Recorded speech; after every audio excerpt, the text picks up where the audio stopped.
Hello everybody and welcome back to my channel. If you've never seen my face before, then hey, hi, my name is Kailin and I post videos mainly about eating disorder recovery and intuitive eating. So if that's something that you're interested in, I would love for you to click onto that subscribe button down below and become part of our little family. But in today's video, we are going to be talking about something that is very near and dear to my heart. We will be discussing people pleasing and, more importantly, how to create better boundaries and stop becoming a people pleaser. I am what I would say a reformed people pleaser. I think it was on my 18th birthday, but my boyfriend at the time literally got me a book called How to Be More Assertive. It was kind of a joke. It wasn't that funny at the time, but either way, I am somebody who, in my humble opinion, used to be a little bit of a doormat for other people. I would go out of my way to help others, even if it sacrificed my own well-being, my mental health. Even if I just could not actually do it, I would still want to try to make it happen. But a people pleaser, by definition, is somebody who tends to put other people's needs above their own,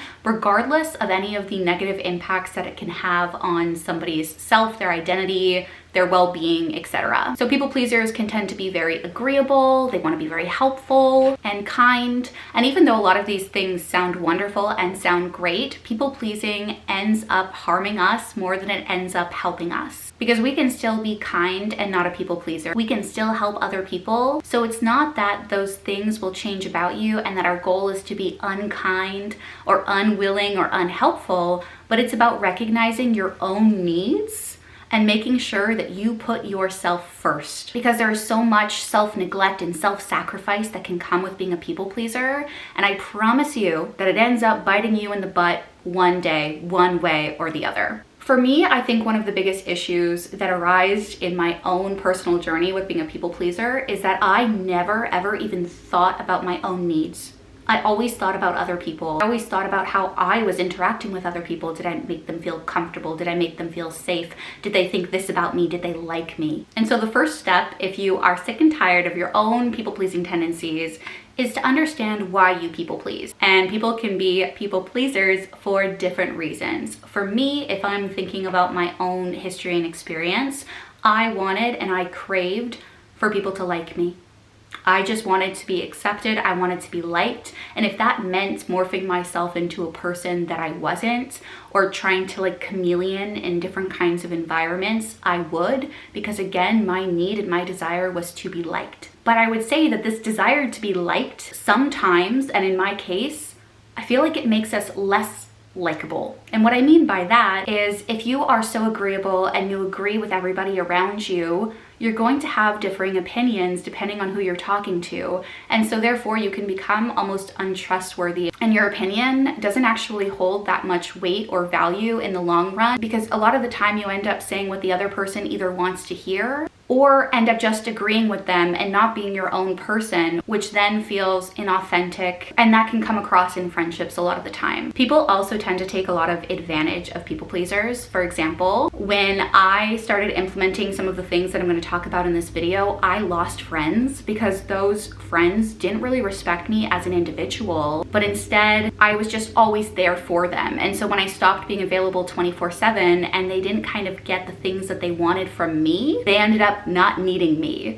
And I don't want friendships where you need something out of the person other than like companionship, love, respect, those kinds of things. But if you are unsure if you are a people pleaser, let me give you a little quiz, okay? So if you answer yes to multiple of the following questions, you might be a people pleaser, okay?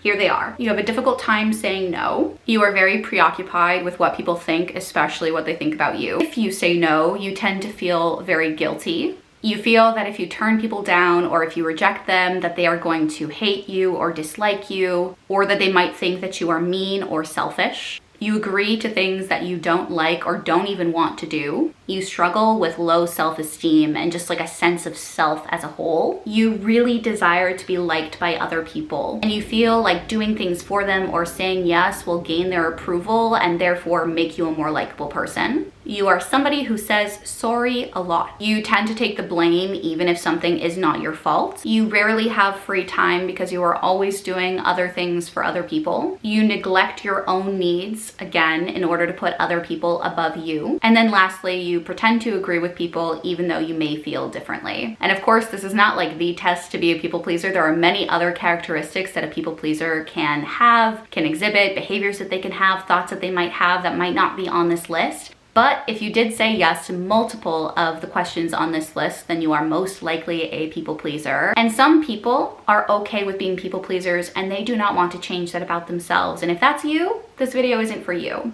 But people pleasing can lead to a lot of toxic behaviors, toxic patterns. It can make you feel inauthentic as a person. You can lose sense of self. You can neglect yourself and your self-care and so much more. And so there is a lot of risk that comes with it. And I know so many people, whether it's in the counseling that I do or just friends in general, who don't like that people-pleasing aspect about themselves because it doesn't feel real. One of the biggest steps in people-pleasing, and also one of the hardest steps, is creating boundaries. You as an individual deserve to have your boundaries respected.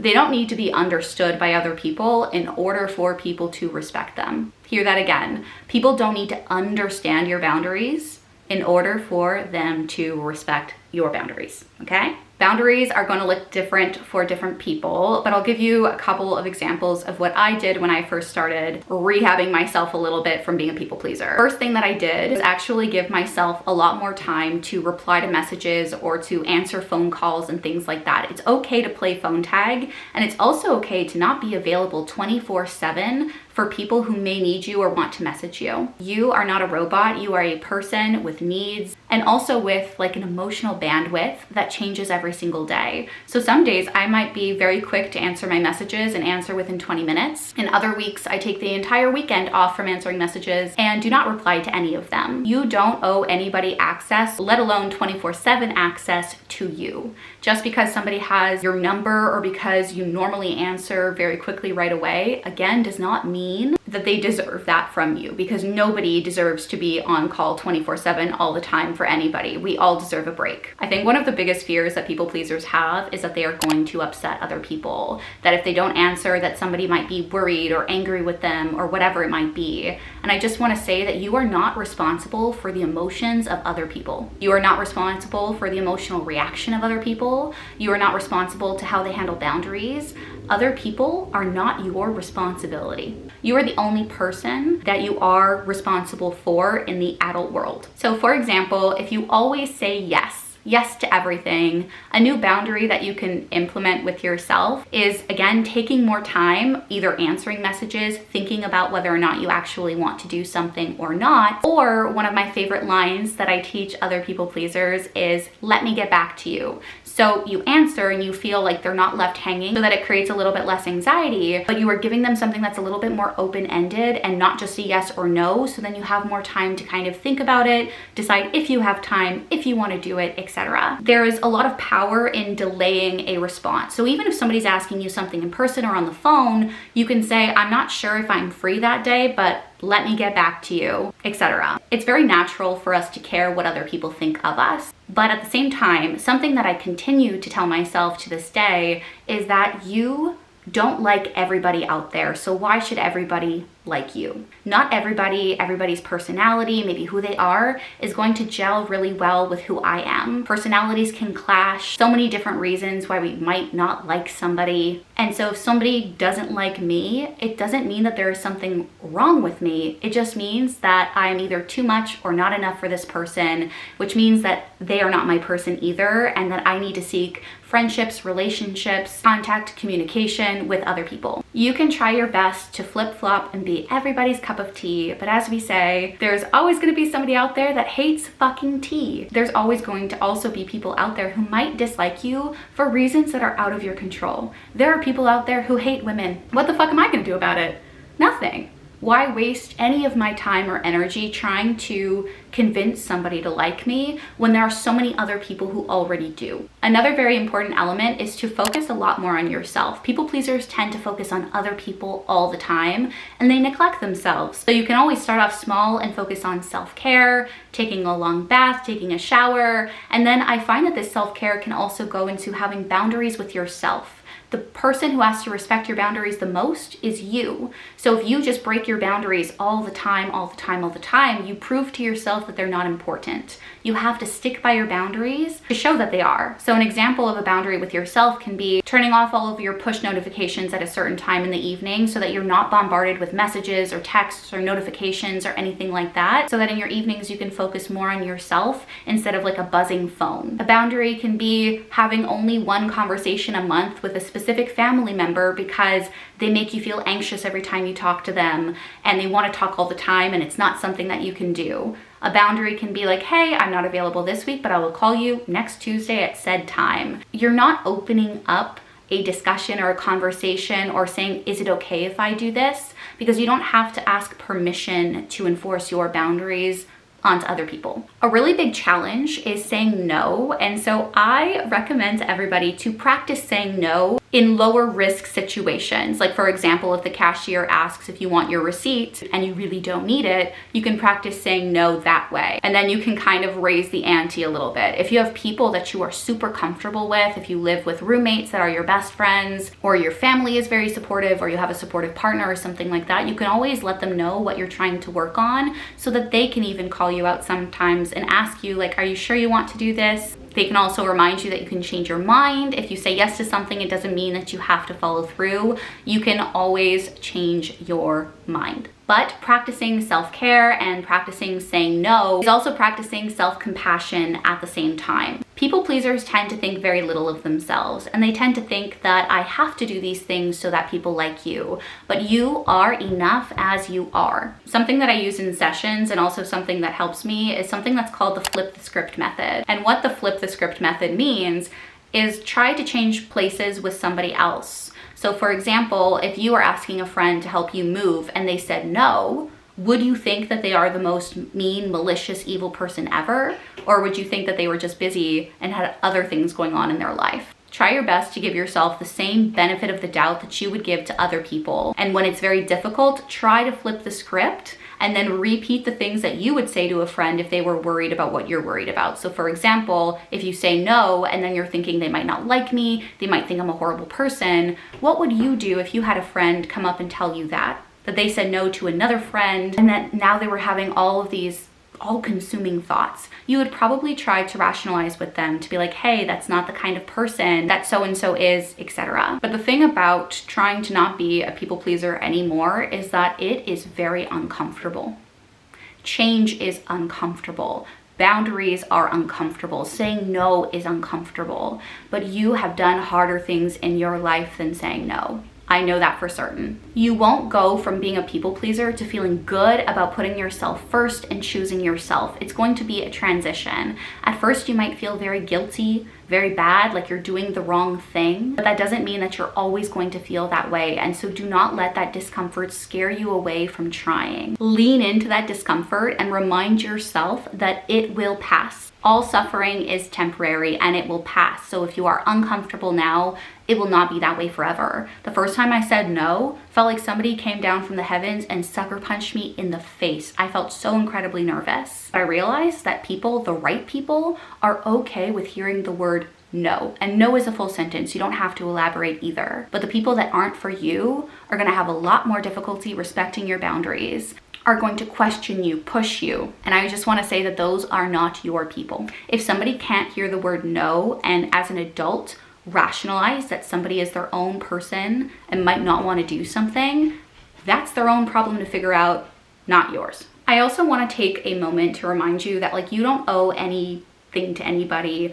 Like I mentioned earlier in this video, you don't owe accessibility or like 24/7 contact with anybody. You also don't owe anybody like kindness or politeness when we're talking about strangers or things like that. That doesn't mean you can't choose to be kind or that you can't choose to be polite, etc. But you don't owe anything to anybody. People pleasers feel like they have so much to owe, but you don't. I choose to be polite and kind and courteous to workers and to strangers and things like that because I want to, because it makes me feel good. But if I have to be rude because somebody is making me uncomfortable, then that is a skill that we should all have. We should all have the ability to say no and to be rude for our own general safety and for so many other reasons. I know this might be a strange question, but check in with yourself and see if you actually know who you are, the things that you like, because with people pleasing, we tend to agree and agree and agree and agree with people that we end up losing ourselves and we can't even formulate a true opinion or what we actually like versus don't like. And so part of stepping away from this identity and into your individuality is by asking yourself those questions. What makes me feel good? What makes me feel happy? What do I want to do? And it's all about trial and error. You might want to do something and try it and hate it, and great. I'm so glad that we have that information now and we never have to go back. But I would recommend spending more time alone, less time with friends, less time with our partner, and just trying to experience life a little bit on your own and seeing how you feel, trying new foods and seeing if you like them, going to new locations and seeing if you have fun, trying new sports or activities or hobbies, but not limiting yourself. This can then allow us to identify what makes us happy, what makes us unhappy, what we like, what we don't like, which I think not even just people pleasers should do, but everyone should do to understand themselves more fully. But instead of focusing on, do other people like you? Ask yourself, do you like you? Do you like yourself? What elements of yourself do you not like? Do you not like that you are a people pleaser? Do you not like that we are negative or a pessimist, etc., etc.? There are things about us, who we are, not what we look like, but who we are that we might not like. And that doesn't mean we can't work on those things. But if you're always trying to get validation and approval from other people to tell you that you are good enough, then you are never going to be good enough for anybody, including yourself. Other people cannot dictate how good of a person you are. If you are worthy, if you are valid, if you deserve love. You are not a robot, so you're gonna make mistakes, you're going to upset people, you're gonna sometimes hurt people. And acknowledging when you do that is how we move through these things, not trying to never make a mistake or never ruffle feathers or never have any confrontation in our entire life, because that's what actually causes long-term problems and it doesn't actually solve them. And then there are going to be things about us that you might not like, but that we have to accept. And so focusing on self-acceptance is also a huge part of this process as well. And when it comes to self-acceptance, a big thing on my part was asking myself, what parts of my true self was I afraid to show others? What did I think people wouldn't like? And honestly, the more I showed up as myself, the more authentic my friendships and relationships became. In the past, there are people that have made me feel like too much, or people that have made me feel not enough. And like I said, those are not your people. You are going to be the perfect amount of weird, the perfect amount of loud, strange, whatever it might be, to the right people. For some people, they might think that I am too much. They might look at how I treat my dogs and be like, she treats them like spoiled little children. I don't like that and I think it's weird. Okay, thank you for announcing your departure. You don't have to do that, but bye-bye. Because I'm not going to change the way that I show love and affection because somebody else might disagree. Shoot me, but that took some time for me to work through. You need to be the person that makes yourself happy, that makes stuff happen for you. Sometimes we can be so preoccupied with the happiness and comfort of other people that you forget, and we forget, that we deserve happiness too. You have your own needs to fulfill. And in order to truly be involved, be authentic, be yourself, you have to start fulfilling those needs by asking yourself what you need, what you want, what you don't want in your life, by making hard choices, which might be cutting some people out of your life because they don't appreciate you as the person that you are, or they only appreciate you for the things that you do for them. Valuing yourself comes with time. And so working on people pleasing doesn't just happen overnight. You can't just wake up and not be a people pleaser anymore. All of these things that I've mentioned in this video take time, if not years, to get kind of under wraps and feel a little bit more within your power and control. It might take you a month to build up the courage to say no, but all progress, even if it is slow, is good progress. There is a difference between wanting to do something and being able to do something. So ask yourself that question too. Do I want to? Am I even able? Sometimes you might want to do something and you just can't do it, and that is okay, and it doesn't make you a bad person. Think of your definition of a good person. What does that person do? Do they sacrifice their entire self, identity, worth, life for the sake of other people? That's not my definition of a good person. And if that is yours, then maybe to do a little bit of reflecting to see if that's what you truly believe. But disagreeing, having a different opinion, saying no, none of those things makes you a bad person. Anyway, I feel like this was a little bit of like a rant video. I'm just like, have my camera up and I'm just going off of this list of things that I'm like passionate about, you know? No longer being a people pleaser has changed my life for the better. I've made decisions like starting a YouTube channel and having my own business as a recovery coach / counselor. None of that would be possible if I listened to what other people had to say. But I started listening to myself, and so many amazing things has come from that. And I really hope and wish that this will be the same experience for those of you who have kind of made it to the end of this video. But put one foot in front of the other and don't give up on yourself. It's not about what we do every single day. It's about what we do most of the time, as often as we can. Remember, all progress is good progress. But I hope that this video helped and that you got some ideas on how to work on your people pleasing in the future. But let me know if there are any other sit down kind of topics you would like me to discuss in the comments down below. I hope to see you in my next video, and make sure to do something kind for yourself. Bye, friends.